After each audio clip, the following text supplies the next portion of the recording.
교수의 신분을 이용해서 어떻게 보면 학생이 을이고 교수가 갑인 거죠. 네네. 그 신분을 이용해서 한 그런 전형적인 권력형 성추행으로 보이는데 네.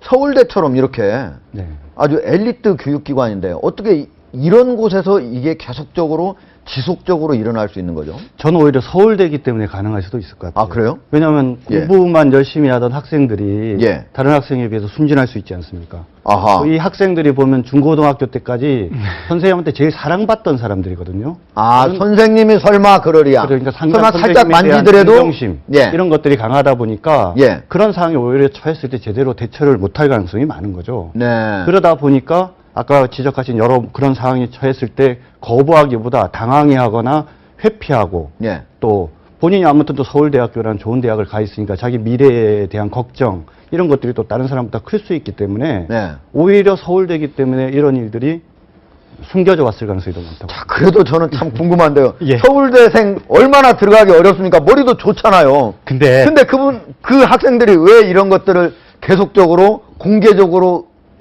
문제 제기를 안 했을까요? 그러니까 정준길 변호사 말이 딱 맞는 것 같아요. 예. 뭐냐면 이 공부 잘하는 학생들이 대체로 보면 순종형이 많아요, 보면. 아하. 그러니까 자기 개성을 가지고 들이받는 형태의 성격을 가진 게 별로 없어요, 보면. 예. 그러다 보니까 그냥 참고 넘어가자. 그다음에 또 혹여 내가 했을 때 그럼 나 개인으로서 무슨 불이익을 당하지 않을까. 그러니까 사실 일단 들이받고 문제를 밖으로 노출시키고 또 여러 명이 얘기를 해서 사실은 집단으로서 이 문제를 항의하고 이랬으면 쉽게 풀릴 수도 있는 문제거든요. 네. 근데 차마 그 생각을 못하고 못하고. 그냥 내 개인적으로 별 문제 없이 넘어가면 된다.